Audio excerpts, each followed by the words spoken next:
Peace be upon you, dear friends. A man could not bear an insult. He cut off his own hand and threw it before the butcher. This may seem like a strange event. You may ask, why would a person cut off his own hand?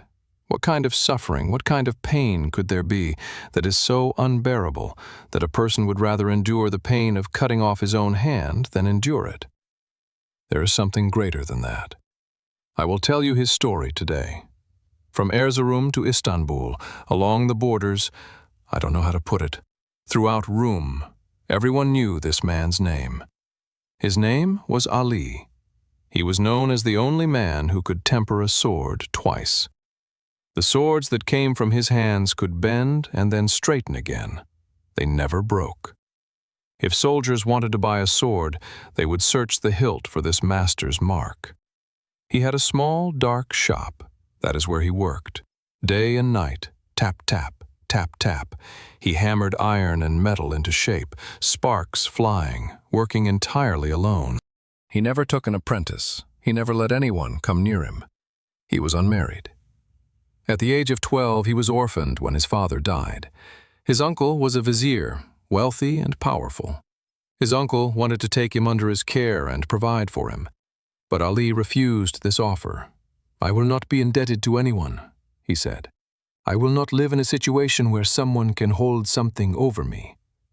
And so, one night, he ran away. He earned his bread from stone, so to speak. He never begged from anyone. This was Ali's one and only rule, to never, under any circumstances, be in debt to another person, nor have his faith made conditional on someone else's favor. One evening at the mosque, Ali witnessed two dervishes reciting from the Masnavi, and he listened to them. His spirit trembled. Something stirred within him, as if rising up. His breathing grew difficult, as if something within him was awakening. After the prayer ended, he went outside and walked. At the edge of the city there was a wooden bridge. He climbed onto it and gazed at the reflection of the stars in the water below. In the evenings, nightingales sing. If you've ever heard it, nightingales sing even in the darkness of night. He stood there listening to the sound of the nightingales. He leaned against that wooden bridge, losing track of how long he stood there. Perhaps an hour, perhaps 2 hours, perhaps even longer. At that very moment, not far from where he stood, an event took place. There was a nobleman named Budakbek. In Budakbek's sheep pen, where the sheep were kept, there were 2 thieves. They had tied up the shepherd who watched over the sheep, and they set about stealing the sheep. In secret, under the cover of night's darkness, they slaughtered 1 lamb. They took the skin of the slaughtered lamb and threw it near Ali's shop, and along with the stolen goods, they also left a purse of money at the door of Ali's workshop.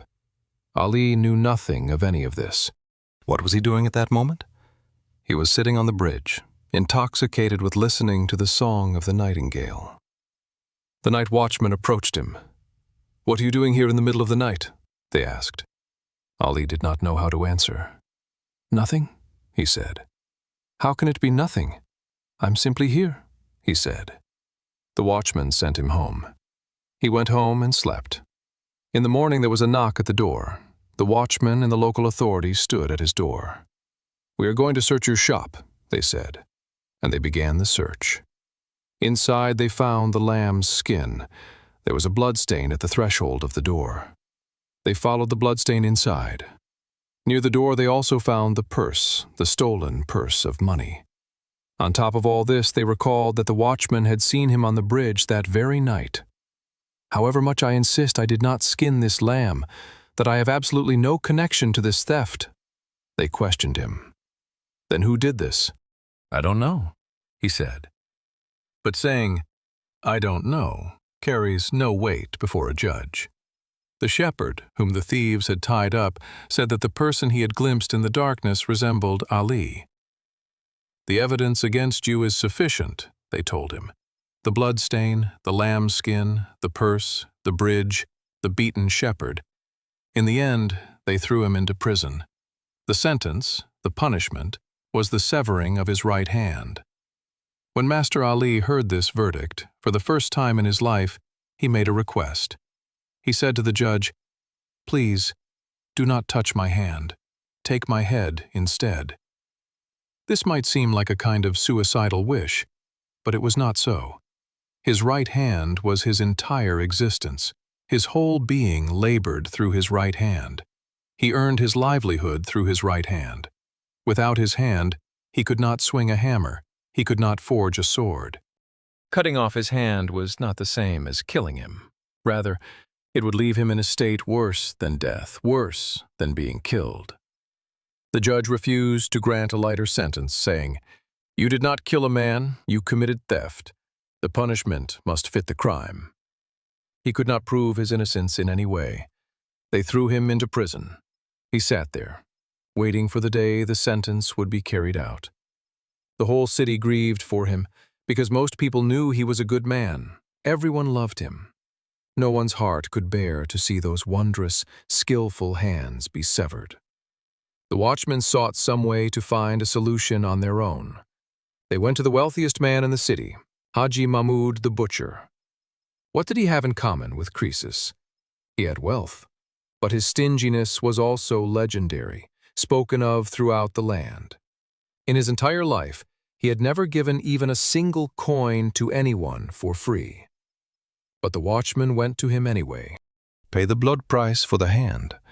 Pay the compensation for Master Ali's hand, and let us save his hand," they said. Haji the butcher pondered this. He wrinkled his face in thought. Then he said, "Fine, I will pay, but on one condition. Until his dying day he will serve me for free.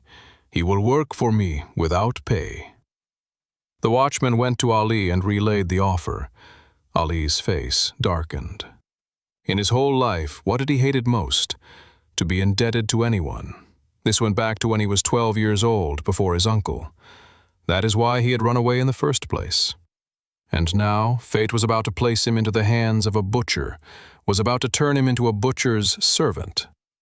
The watchmen pressed him. They said, "This Haji is already past 70 years old. How much longer could he possibly live? And then you will be free again." Ali closed his eyes. He stood between two evils, two things neither of which suited him, and he had to choose between them. Either he would lose his hand or he would lose his dignity and pride. The master chose his hand. He sacrificed his pride. He agreed to the condition. Haji the butcher paid the money. He brought Ali to his own shop. 2 hours before the dawn prayer, Ali would go to the sheep pen. He would bring in the sheep meant to be sold that day. He would slaughter what needed to be slaughtered, skin it, cut it into pieces, and sell it. He worked ceaselessly until the evening prayer, washing the shop. Then he would go gather firewood from the forest, I'm not sure exactly, and draw water from the well. He even cleaned the trash around the courtyard himself. The food he was given was wheat porridge. Sometimes even the master's leftover scraps, the kind thrown to a dog, were set before him instead. But these were things that could be endured. A person can endure hunger, can endure hardship, can even endure filth and squalor. A person can endure almost anything. But there is one thing a person cannot endure: being reminded of a favor, having it thrown back in his face. Every single day, after giving each order, after every task Ali completed, Haji the butcher, sometimes for absolutely no reason at all, with no cause whatsoever, would wrinkle up that ugly face of his and repeat the same sentence. "I paid the price for your hand. If it weren't for me, you would be crippled right now." The first day it was just words. The second day, words. By the 5th day, the 6th day, after a month had passed, it was repeated in nearly every other sentence he spoke. Every morning, every evening, at the end of every command. Every single time Ali heard this sentence, he felt the same feeling. It was as if something hot spread across his chest, and his jaw would clench tight. His temples would throb. You know how they say, "My temples throbbed"? His temples throbbed. At night, he could not sleep. During the day, while he worked, while he slaughtered sheep, while he carried meat, while he chopped wood, one single question kept spinning endlessly in his mind. What should I do now? What should I do? He could not run away. He could not kill the man. He did not want to become a murderer. It seemed as though he had no choice but to endure. And so he endured. He endured without making a sound. Then, one day, it was a Friday, Haji the butcher had not yet left for the day. Ali sat on the black stone in the courtyard, quietly sharpening his cleaver. As he sharpened the blades, his mind was once again in that same place. What should I do? His master arrived, went and sat in his usual spot and lit his cigarette. He looked at Ali and asked, "What are you doing?" "I'm sharpening the knives," Ali replied. "And what have you been doing since morning?" the man asked. Ali did not answer. He turned and looked directly at the man. Haji the butcher was startled by this look, taken slightly aback, because there was something in Ali's eyes that he had never seen before, a cold, icy resolve. "What are you doing?" he asked again. Ali still said nothing. And then Haji the butcher repeated that same sentence once more. "Why are you looking at me like that? Have you forgotten that I paid the blood price for your hand? If it weren't for me, I don't know. You'd be a cripple right now, master." Ali smiled bitterly. His face turned deep red. Then it grew pale. Then he turned away. He picked up the largest of the cleavers he had just sharpened. With his left hand, he placed his right hand down upon the block used for chopping meat. Then he raised the cleaver. Then he brought it down. A single blow. Then he picked up his severed hand. His eyes wide with horror, he stood up and threw it before the butcher. "Here, this is the thing whose price you paid. It has now left this shop." No one ever knew where he went after that. And that is where the story ends. This story was written by Omar Sayfiddin. I have told it to you in a shortened form. After this final line, nothing else remains in the original text. And that is fitting, because everything that needed to be said has now been said. But I want to leave you with one more brief thought before we close, without dwelling on it too deeply. Just a short thing, and then perhaps we'll stop there. I knew a man once, a young man. He started a business in his own city, I believe. When he ran short of money, he borrowed from his uncle. His uncle lent him the money. The young man's business succeeded, and he began to earn money. He repaid his debt, repaid it in full, without leaving a single coin outstanding. But his uncle, at every gathering, at every family occasion, in front of everyone, would repeat the very same line. "I gave this boy the money.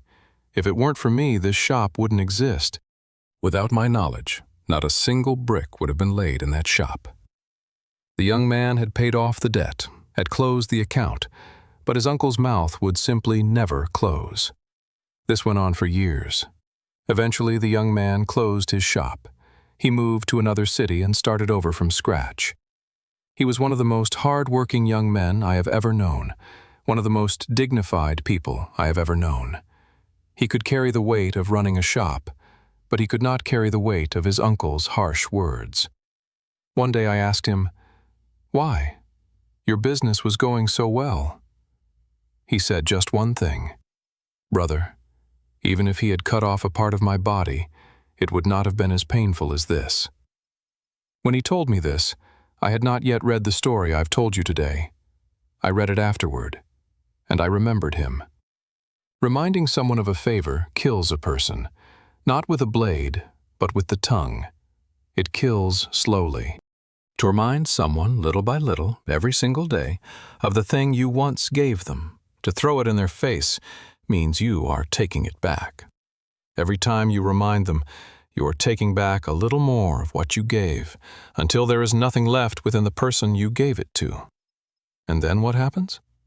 Then that person either leaves, or they break, like the master in the story, and they take back what you gave them and hurl it in your face. If we hold what we have given to others over their heads as a favor, how will we stand before Allah on the day of judgment? Is reminding someone of an act of charity not the very thing that burns away the charity itself? If you have helped someone, be silent about it. If you lent money, once it is repaid, forget about it. If you help someone find work, do not sit around waiting for gratitude. Do not hold it over them. Even if you have saved someone's life, remain silent about it, because reminding someone of a favor kills a person. Do not hesitate to ask yourself one question. In your life, to whom have you behaved the way that butcher behaved? To whom? Was it you? There is a similar story in Navoy's Kamsa as well. There, too, a man's hand is unjustly cut off. That man, even once, does not cry out, does not moan. He picks up his severed hand and quietly walks out from among the crowd. Not a single tear falls from his eyes. The people are astonished. What kind of man is this? Why didn't he scream? Why didn't he cry out? Why didn't he complain? Why didn't he wail? That man slowly raises his hand and walks out from among the people. Then he moves far away from the city. Then he goes to the entrance of a cave. When he reaches the cave, he weeps and wails aloud. Inside that cave, the voices of other people who are also crying out in anguish can be heard. And from that cave, too, people whose hands have been cut off emerge. Many people, all of them embrace one another and weep, striking their knees and weeping, tearing at their hair and weeping. All of them are people whose hands were cut off because of injustice. That is why a person does not pour out their grief just anywhere. They cannot speak of what is inside them everywhere. But when they see someone like themselves, someone who shares their pain, there it all pours out. There the tears that were never shed finally flow. May you remain safe. May your paths be smooth. May you always remain under the protection of your Creator.